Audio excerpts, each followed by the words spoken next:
Ya, baik, kami dari masyarakat Kalimantan Tengah. Kami hari ini berada di Jakarta untuk datang ke kantor KPK melaporkan adanya dugaan tindak pidana korupsi dari salah satu pejabat negara ya. Ada beberapa pejabat negara yang kami laporkan seperti itu terkait adanya dugaan tindak pidana korupsi yang berkaitan dengan bantuan sosial. Bantuan sosialnya bermacam-macam. Nanti ada kami sebutkan juga bantuan sosialnya apa aja seperti itu. Intinya banyak selain bantuan sosial sembako, bantuan sosial lain seperti pendidikan dan lain sebagainya itu ada juga. Yaitu yang kami laporkan ke KPK agar bisa diusut tuntas oleh KPK seperti itu. Sejak kapan Bang mungkin Abang mengurus untuk kasus korupsi ini berlangsung sejak kapan boleh tahu?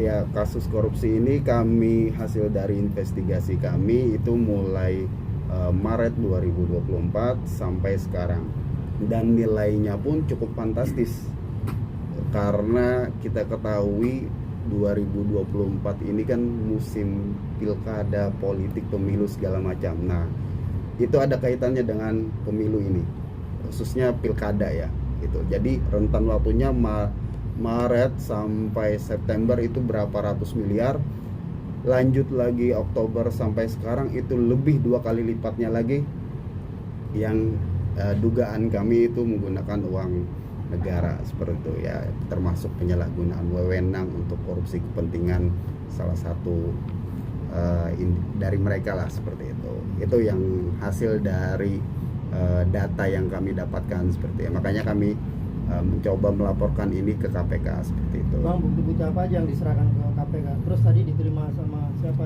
dari KPK sendiri? Bukti-bukti banyak sih kita berikan tadi ke KPK. Ada beberapa bukti tadi di sini ada berapa ini tadi,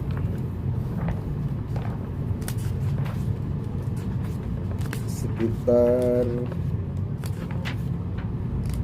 25 sampai 30-an bukti tadi kita serahkan. Ya, itu ada data-data segala macam penerima bansos itu uang segala macam, kemudian video, kemudian portal beritanya seperti itu udah jelas lah seperti itu. Nah, itu yang kita berikan tadi ke KPK, dan yang menerima tadi kita ke Dumasnya dulu ya, kita konsultasi segala macam. Sekalian seharusnya dari Dumas itu bisa langsung menyerahkan laporan ini, tapi ternyata tadi di KPK ada gangguan offline sehingga penerimaan surat laporan ini di bagian surat seperti itu, jadi nggak bisa langsung sama bagian Dumasnya tadi. Padahal seandainya bisa online itu bisa langsung tadi. Itu sih Bang, sebagai pelapor sudah meng-cross check Bang, memang seharusnya dana bansos itu yang Abang ketahui itu memang sekian atau gimana Bang? Abang sudah ngecek belum sih Bang? ya. Normal itu berapa sih dana bansos yang harus didapatkan? Coba. Jadi ini dana bansos itu kita mengendos mulai tahun 2022 itu kurang lebih 5 miliar.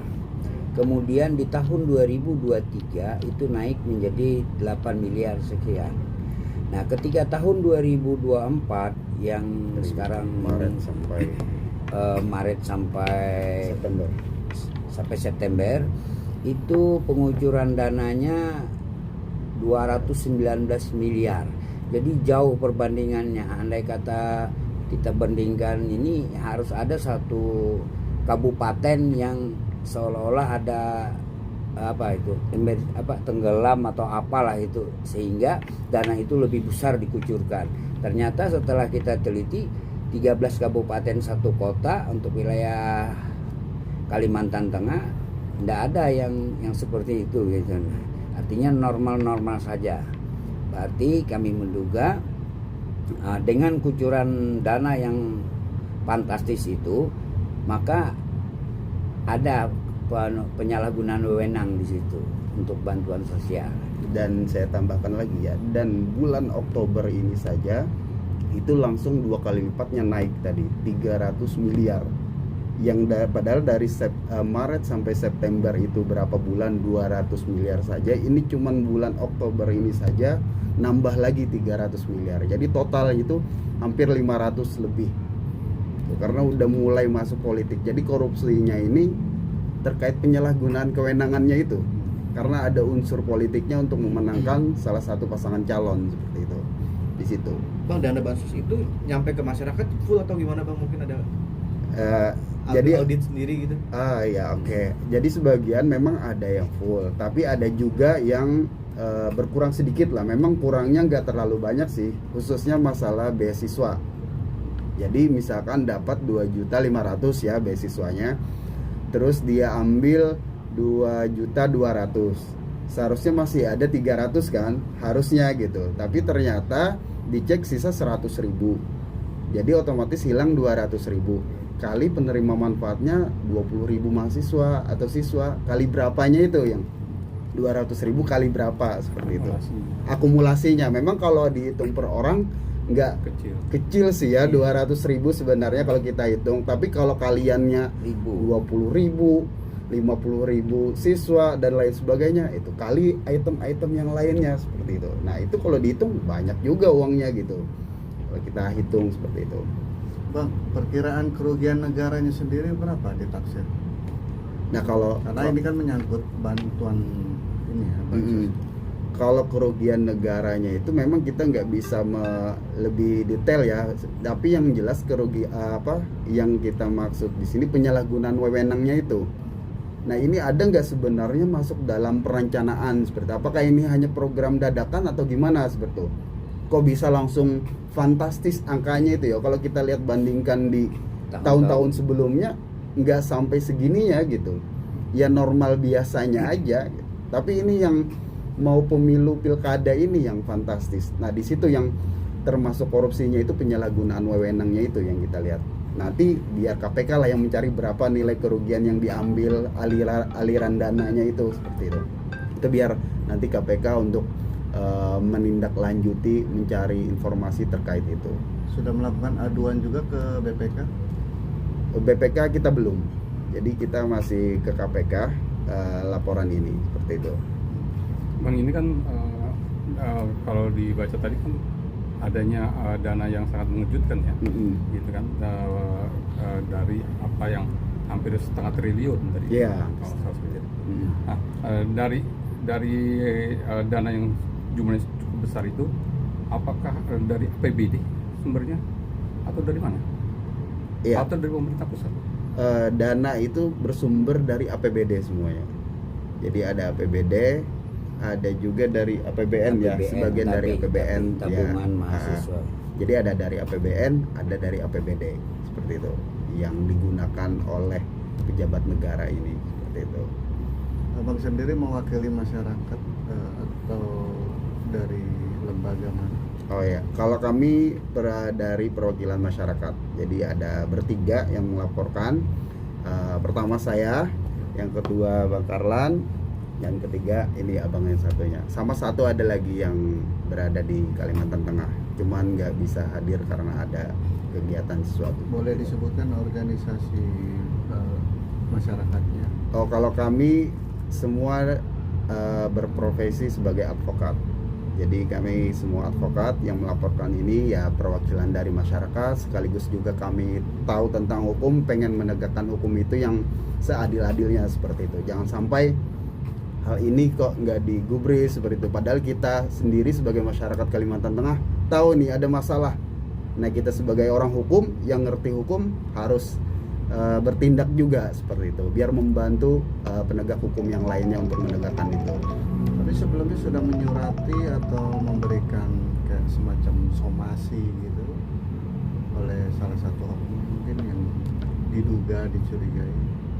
Kalau somasi sih kita nggak ada ya, nggak ada. Jadi langsung aja kita melaporkan ini ke KPK seperti itu.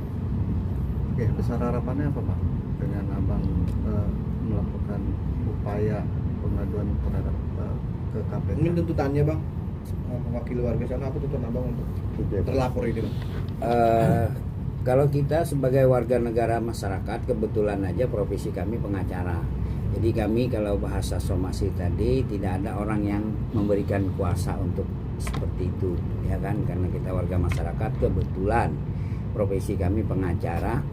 Nah, di sisi lain harapan kami untuk menunjang program pemerintah pusat juga, apalagi kita mendengar pidato-pidato Presiden Prabowo Subianto akan memberantas. Nah, inilah salah satu kami masyarakat Kalteng khususnya, yang untuk kami pribadi melihat kok ini ada gitu. Nah, lalu kita berupaya membuat analisa.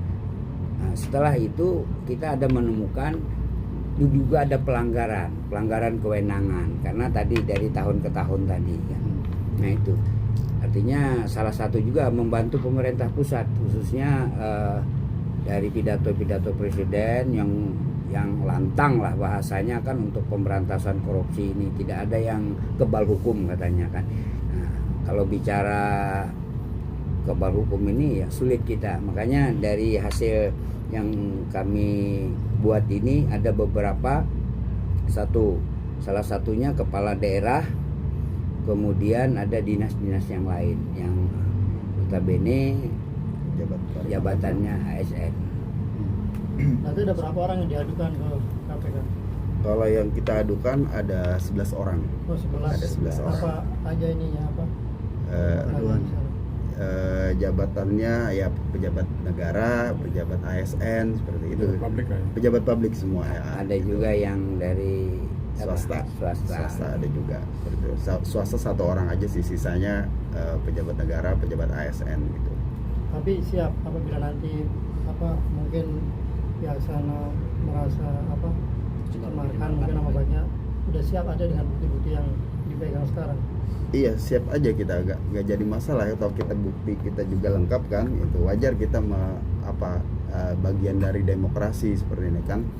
Kalau mereka menggunakan atas dasar pencemaran nama baik, gimana kita bersuara kita? Padahal kita dilindungi oleh undang-undang dasar, kita bebas menyuarakan apa yang kita tahu selama kita bisa membuktikan. Nah, kalau kita nggak membuktikan nanti jatuhnya fitnah, pencemaran nama baik. Nah, ini kita buktinya ada gitu, silakan diuji aja nanti seperti itu. Cakep.